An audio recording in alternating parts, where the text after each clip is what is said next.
Hello students, welcome to chemistry concept again with hydrogen chapter। अब और क्या पढ़ना बाकी है। हर बार यही फीलिंग आती होगी, लेकिन इसके पहले के लेक्चर में, प्रीवियस लेक्चर में हमने क्या सीख लिया था, याद है ना आपको? Hard water. हार्ड वाटर की जो हार्डनेस है, it is of two type, temporary hardness and permanent hardness.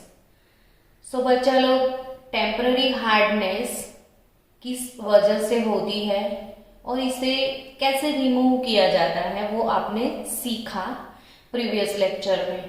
लेकिन अब ये नेक्स्ट लेक्चर फॉर व्हाट, तो आप समझ गए, it is for permanent hardness.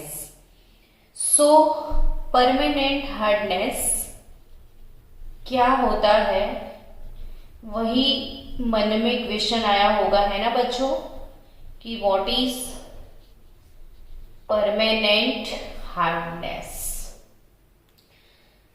तो टेम्पररी हार्डनेस वो था जो बॉईल करके भी रिमूव किया जा सकता था, यानी जो इजीली रिमूव हो जाता था वो टेम्पररी हार्डनेस। तो टेम्पररी हार्डनेस में Ca+2 Mg+2 दोनों के बाइकार्बोनेट सॉल्ट प्रेजेंट थे। तो परमानेंट हार्डनेस में कौन से सॉल्ट प्रेजेंट होते हैं? तो कैल्शियम 2 और मैग्नीशियम 2, इसके क्लोराइड एंड सल्फेट सॉल्ट, यानी कैल्शियम का क्लोराइड, कैल्शियम क्लोराइड, मैग्नीशियम का क्लोराइड MgCl2, कैल्शियम का सल्फेट CaSO4 और मैग्नीशियम सल्फेट MgSO4। ये वाले सॉल्ट अगर वाटर में प्रेजेंट है तो इसी हार्डनेस को परमानेंट हार्डनेस बोल सकते हो आप। Permanent hardness is not removed by boiling. Just water को बॉईल किया, हार्डनेस रिमूव कर लिया, तो वो परमानेंट नहीं हो सकता है, सॉरी टेम्पररी नहीं हो सकता है। तो टेम्पररी हार्डनेस ऐसा है जो इजीली रिमूव हो जाता है। परमानेंट हार्डनेस वाटर बॉईल करने से रिमूव नहीं होगा, वो परमानेंटली प्रेजेंट रहेगा। तो अब इसे रिमूव नहीं कर सकते हैं तो कर सकते हैं ना। इसके लिए सबसे पहला मेथड जो कि है केमिकल मेथड, और by chemical method permanent hardness को कैसे रिमूव किया जाता है वो सीखते हैं। सबसे पहला जो मेथड है वो है ट्रीटमेंट विथ वॉशिंग सोडा। चलो, इसके बहाने आपको वॉशिंग सोडा का फॉर्मूला भी समझ आ जाएगा, है ना। तो वॉशिंग सोडा यानी Na2CO3, सोडियम कार्बोनेट।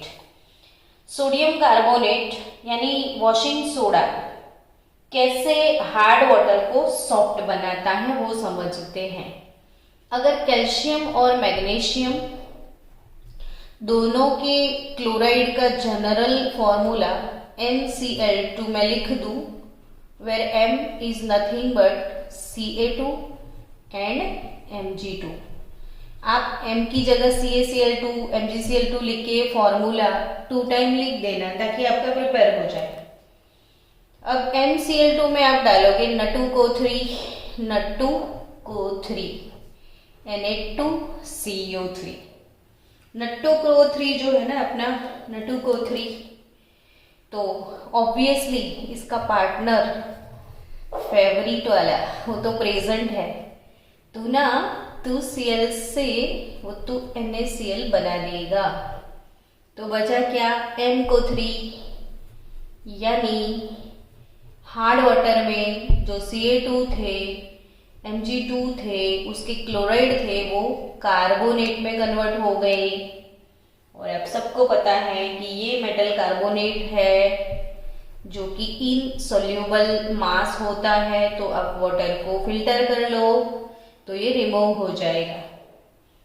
कहीं आपको सल्फेट के बारे में रिमूविंग लिखना है तो metal sulphate generally Natu uncle का जो कोथड़ी है वो, तो अब नटू अंकल जो है ना, उनको जितना प्यारा क्लोरीन था इतना प्यारा शायद सल्फेट भी है, तो नटू अंकल का सल्फेट मिलेगा।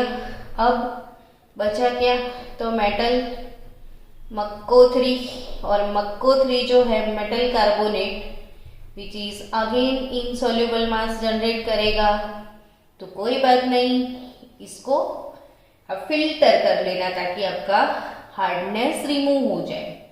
हार्डनेस का रीजन है क्लोराइड और सल्फेट सॉल्ट। क्लोराइड हटा दिया, सल्फेट हटा दिया, तो ये डीमिनरलाइज वाटर हो गया। वाटर में अब ना क्लोरीन रहा ना सल्फेट रहा, कार्बोनेट आया लेकिन वो इनसोल्यूबल है, तो आपका वाटर बन गया सॉफ्ट। यानी सबसे पहला मेथड क्या है, ट्रीटमेंट विथ वॉशिंग सोडा। कौन सा मेथड है, केमिकल मेथड में पहला मेथड कौन सा है? तो हमारे बच्चों ने बोल दिया केमिकल मेथड है ना, तो फिर दूसरा मेथड वो भी केमिकल मेथड है। दूसरा जो मेथड है वो है काल्गोन। कौन सा मेथड, काल्गोन्स मेथड। काल्गोन मेथड में काल्गोन पाउडर आता है। नीट वालों ने पूछा था कि काल्गोन पाउडर क्या होता है, तो काल्गोन पाउडर है ना पो, क्या लिखा मैंने, नापो। अब ऐसा ही बोलो, नापो। टेलर के पास जाओगे, कुछ सिलवाना है तो वो बोलेगा आपका मेजरमेंट, तो आप बोलेगा नापो, है ना, तो नापो। फिर क्या नापो, तो 6618। उसने क्या नापा, 6618, Na6P6O18। This is Calgon powder. और इस काल्गोन का रियल नेम है sodium hexametaphosphate. Sodium hexametaphosphate, नापो 6618, नापो 6618। और नापो 6618 it is nothing but Calgon powder, और this Calgon powder that is sodium hexametaphosphate। चलो अब sodium hexametaphosphate commercially known as Calgon powder, और वो कैसे वर्क करता है वो समझते हैं। तो भाई काल्गोन अंकल जो है इसका वर्क प्रोसेस क्या है, तो ना ओ 6618 को डिसोसिएट किया जाए तो उसमें से 2 मोल सोडियम रिलीज हो जाएंगे, तो बचेगा क्या, ना ओ, ये 6 चले गए ना, तो 4 6 18 बचे, क्योंकि उसमें से 2 रिमूव हो गए, तो ये 6 थे, 2 रिमूव कर दिए तो 4 बचे ना। अभी चार्ज बैलेंस नहीं हो रहा है, तो डोंट वरी गाइस, ये +2 है तो ये -2, ठीक है।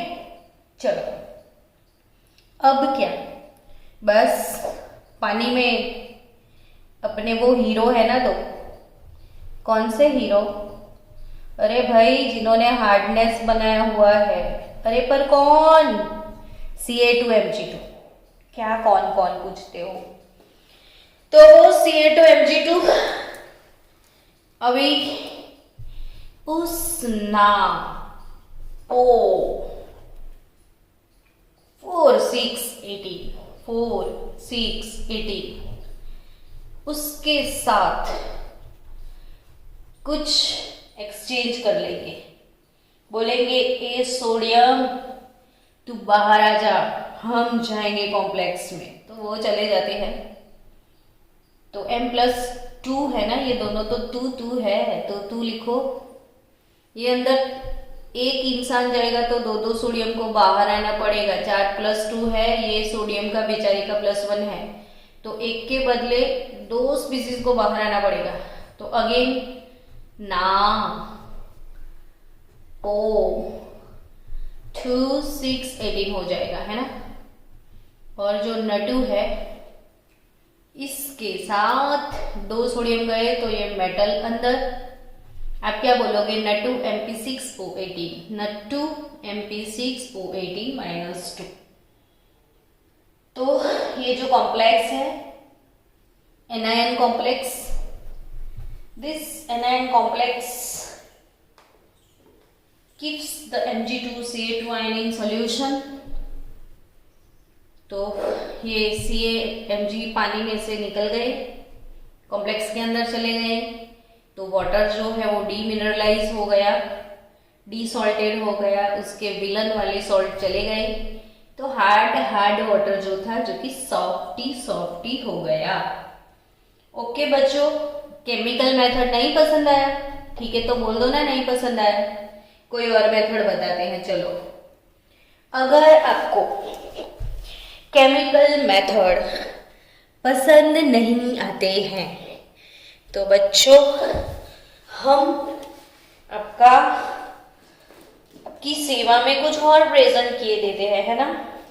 तो चलो, if you don't like any chemical method तो कोई फिजिकल मेथड पे ट्राई करें। केमिस्ट्री नहीं पसंद तो फिजिक्स में चलो, इसमें भी तो केमिस्ट्री है। तो आयन एक्सचेंज मेथड, कौन सा मेथड यूज करना है अब आपको? Ion exchange method. ध्यान से सारी चीजों को सुनना। अगर बच्चों कहीं आपने पुराने जमाने का वो वाटर फिल्टर देखा हो, जब मैं छोटी थी तो मेरे घर पे था वाटर फिल्टर।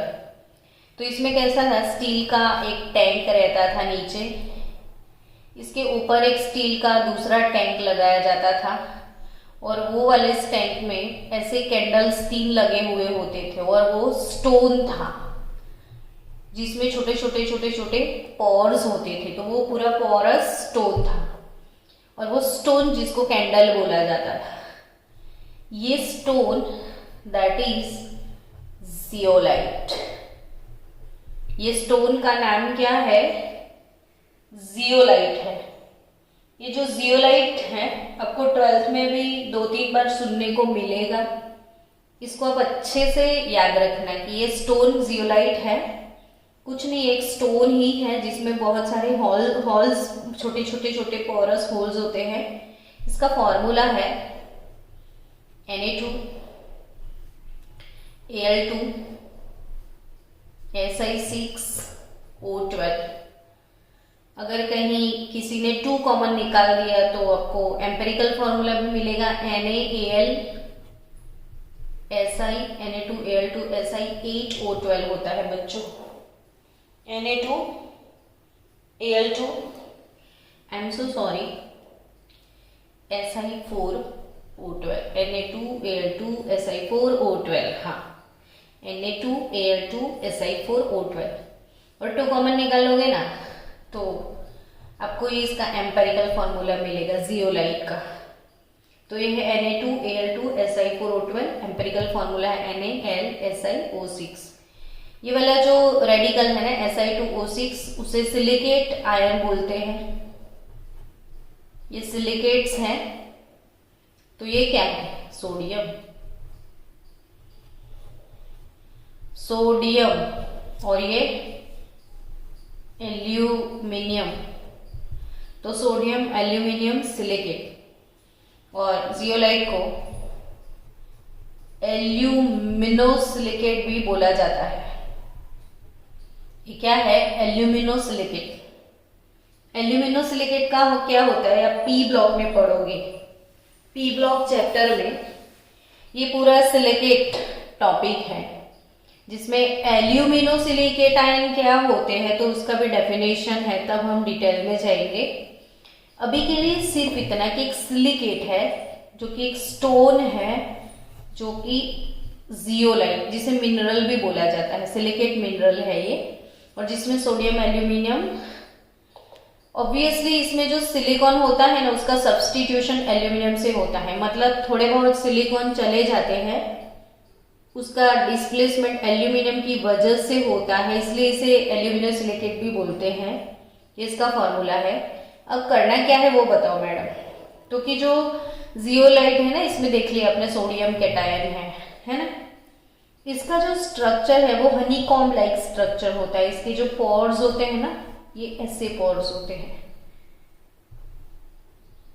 इसमें ये कैविटीज होती है बड़ी बड़ी, और ये जो गुफाएं हैं, कैविटीज है, उन कैविटीज में ये सोडियम घुसा रहता है। कैविटीज में सोडियम है।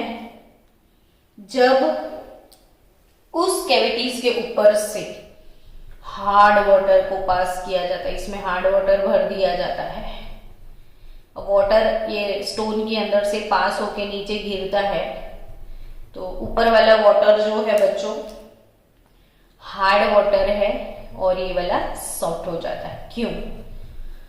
क्योंकि ये जियोलाइट में जो सोडियम है, इसके हनीकॉम्ब लाइक स्ट्रक्चर में जब इसके ऊपर से वाटर पास होता है तो वाटर के जो विलन है दो, Ca2Mg2, ये विलन जो है अंदर से सोडियम अपना हाथ निकालता है, इन दोनों को पकड़ता है, ये जो जाल है इसमें इनको डाल देता है और वो खुद बाहर निकल आता है, पानी में चला जाता है। यानी पानी से ये दो विलन सोडियम ने उठा लिए। समझ रहे हो कैसे उठाए? मान लो ये पूरा जियोलाइट यूनिट है। जियोलाइट यूनिट को अगर मैंने सोडियम जियोलाइट यानी Na+ लिख दिया, क्योंकि हमारा वर्किंग कैटायन है वो Na+ है। अगर मैंने कहीं Na+ डाल दिया, अब आया हार्ड वाटर के विलन Ca+2Mg+2, होगा क्या बच्चों? ये जो सोडियम है ना, ये मेटल को अंदर जियोलाइट की कैविटीज में पकड़ के डाल देगा कि तू बाहर निकलेगा ना तो पिटेगा। इतने अच्छे से इसको पकड़ के अंदर घुसा दिया कि भाई वो बाहर ही नहीं निकल पाएगा, पानी से रिमूव हो गया। और पानी खुद सोडियम, सोडियम खुद पानी में आ गया, पानी खुद सोडियम में नहीं, सॉरी, सोडियम खुद पानी में आ गया। यानी ये जो है मेटल आयन, उसकी वैलेंसी +2 है, ये -1 है, तो Mz2 बनेगा। यानी ये मेटल जियोलाइट में चले जाएंगे और सोडियम फ्री हो जाएंगे, है ना।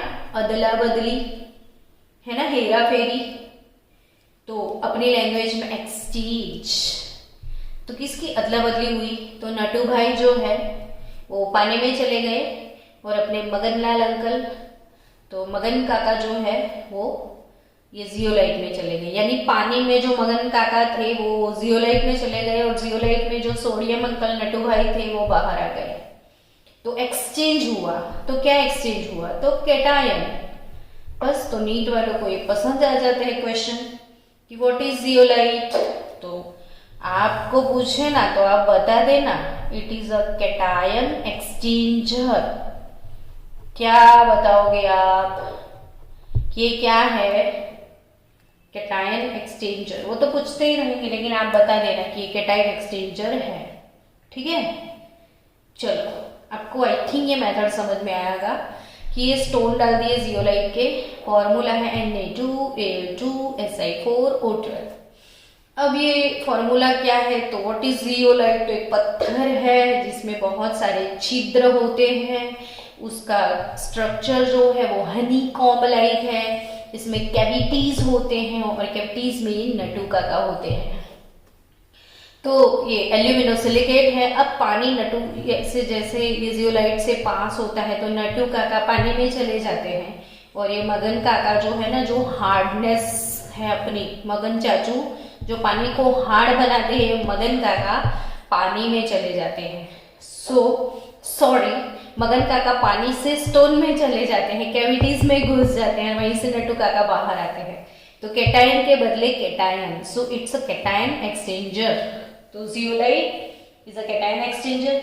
बहुत दिन आपने इसमें पानी हार्ड वाटर सॉफ्ट बना दिया, तो एक दिन तो ऐसा होगा ना कि इसके सारे नटू काका खत्म हो जाएंगे।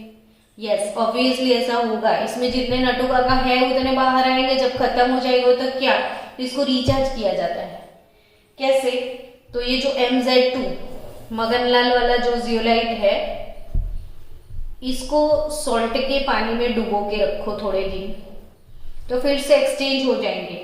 मगनलाल बहुत दिनों से घुसे हुए थे ना घर में, तो बाहर घूमने निकल जाएंगे और नटू काका फिर से अपनी कैविटी में चले जाएंगे। तो 2NaZ फिर MCl2। तो ये नेक्स्ट मेथड हो गया अपना आयन एक्सचेंज मेथड। चलो बच्चों, अब और टॉपिक कवर किए जाए, तो और टॉपिक कौन से हैं वो भी देख लेते हैं।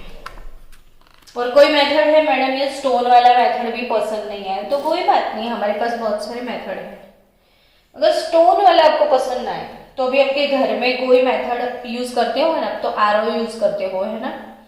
और RO की सर्विस के लिए जो भाई आते हैं ना, वो अपने साथ एक मशीन लेके आते हैं, फिर सर्विस करने के बाद एक ग्लास में वो पानी निकालते हैं, फिर वो मशीन डालते हैं, फिर आपको बोलते हैं कि TDS वाटर का इतना है, टोटल डिजोल्व सॉल्ट।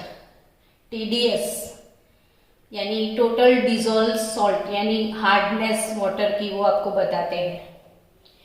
तो घर में या इंडस्ट्री में और एक मेथड है जो यूज किया जाता है, वो है सिंथेटिक रेजिन मेथड। अब वो जियोलाइट वाला मेथड भी बहुत लोग यूज नहीं करते, रिप्लेस हो गया। मैं जब छोटी थी तो हमारे घर था। अब नेक्स्ट मेथड कौन सा है? Synthetic resin method. Nowadays hard water is softened by using synthetic cation exchanger. Nowadays we are using cation exchanger resin। भाई रेजिन दोनों टाइप के आते हैं। आप सोचोगे कब से मैडम केटायन क्यों एनायन को एक्सचेंज नहीं कर सकते हैं? तो कर सकते हैं। हमारे पानी में काका और मगन काका को क्यों निकाले?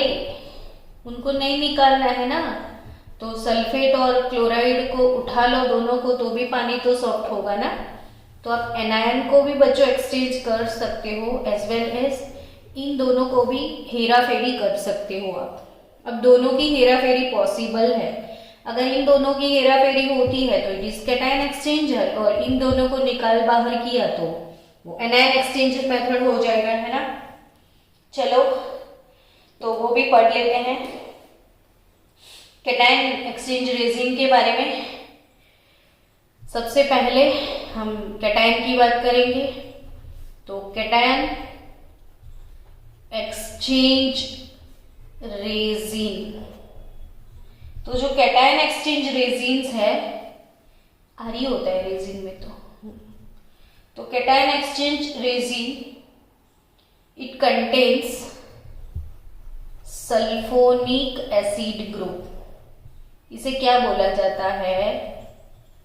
सल्फोनिक एसिड, SO3H, यानी सल्फोनिक एसिड ग्रुप होता है ये। अब सल्फोनिक एसिड ग्रुप RSO3H जो है, उसका ट्रीटमेंट होता है सोडियम क्लोराइड के साथ। सॉल्ट उसको खिलाया जाता है, सॉल्ट के पानी में उसको नहलाते हैं कि भाई डुबा डुबा के, वो सॉल्टी वाटर में उसको डुबा डुबा के बेचारे को निकालते हैं लोग।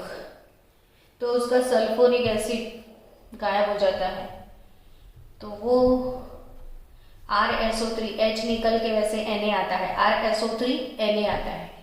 लेकिन according to your textbook मुझे वही सिखाना पड़ेगा कि RNA लिख दो, यानी ये अल्काइल ग्रुप के साथ सोडियम आ जाएगा।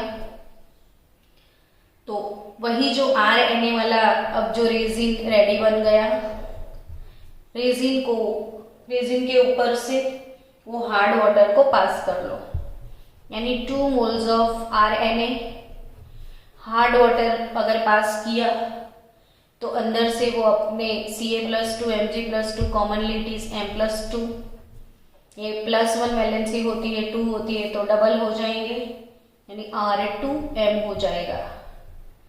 इसको बैलेंस करना होता है, R2M लगेगा, 2 R लगेंगे क्योंकि एक R तो एक ही नेगेटिव। और अगेन सोडियम पानी में चले जाएंगे, सोडियम से ये हेरा फेरी हो जाएगी, नट्टू काका फिर से पानी में, और नट्टू काका के बदले वो जो चाचू मगन चाचू है वो रेजिन में।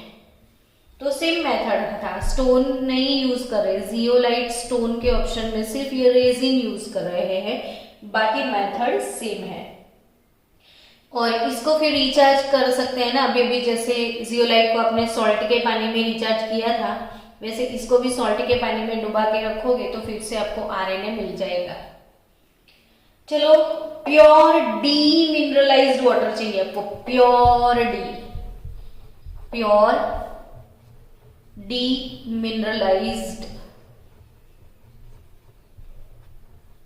यानी कि डी आयोनाइज्ड, पूरे सारे आयन निकाल दो, कोई आयन अंदर रहना ही नहीं चाहिए।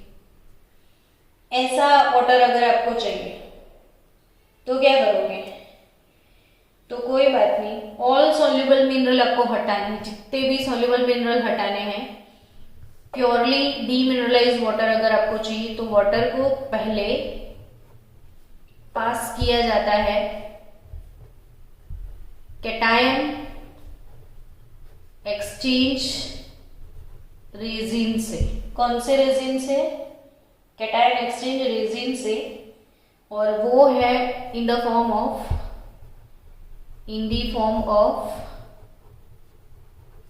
H+, यानी बच्चों रेजिन से H+ पानी में जाएगा और सारे कैटायन रेजिन में आ जाएंगे। यहाँ पे सोडियम जा रहा था, इधर नट्टू भाई नहीं है, H+ जाएंगे पानी में।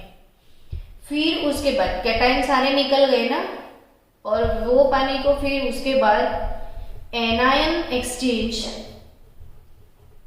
रेजिन से पास किया जाता है, and it is in the form of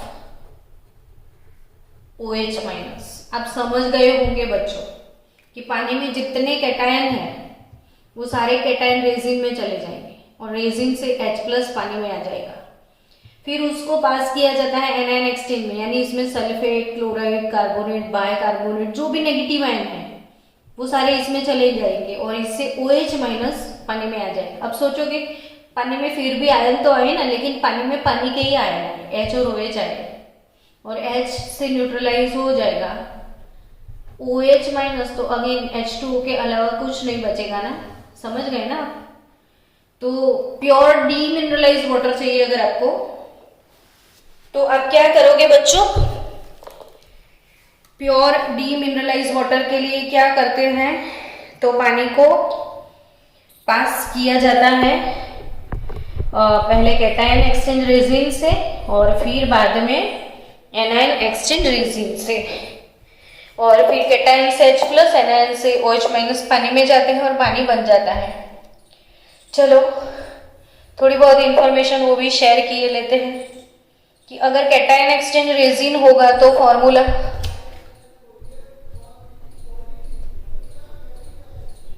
cation exchange अगर रेजिन है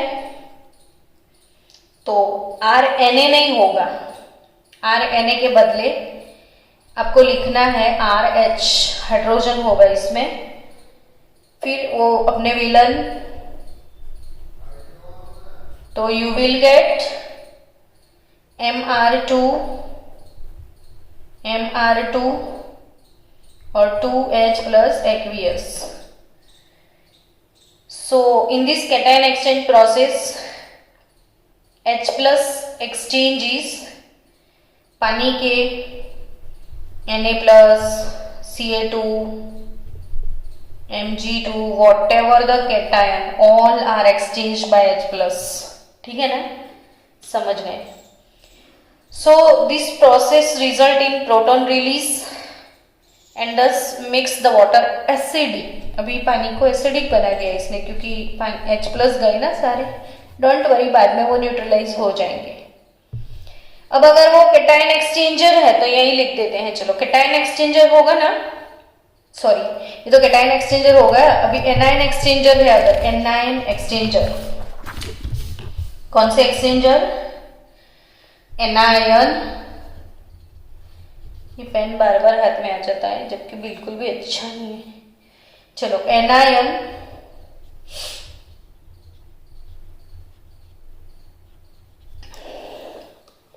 एक्सचेंजर प्रोसेस. अब इसमें क्या होता है, अमीनो ग्रुप जो बेसिक कंपाउंड होता है, जो उसमें वो सल्फोनिक एसिड था, इसमें अमाइंस है, बेसिक है, वो पानी के साथ रिएक्ट करेगा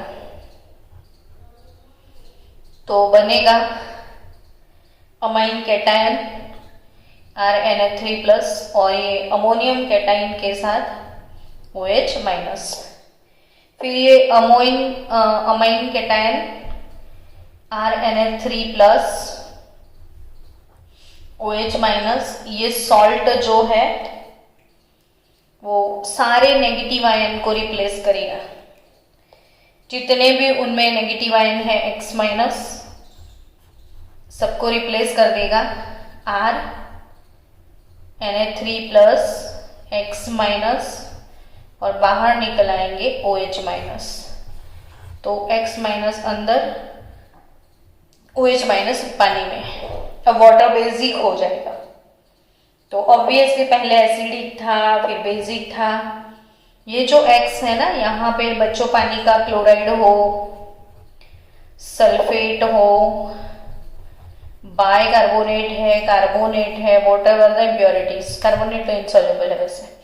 तो ये सब पानी से एक वो रेजिन में चले जाएंगे और रेजिन से OH माइनस पानी में आ जाएगा, और लास्टली पानी में तो बचे प्रोटॉन और OH माइनस. तो ऑब्वियसली वो दोनों एक दूसरे को न्यूट्रलाइज करके फिर से प्योर वाटर बना देंगे. तो ये पूरा जो है परमानेंट हार्डनेस कैसे रिमूव किया जाता है, वो पूरा प्रोसेस आपका हो गया. बच्चों, इसके बाद our next topic is hydrogen peroxide. So be ready for hydrogen peroxide. चलो, टिल देन बाय बाय.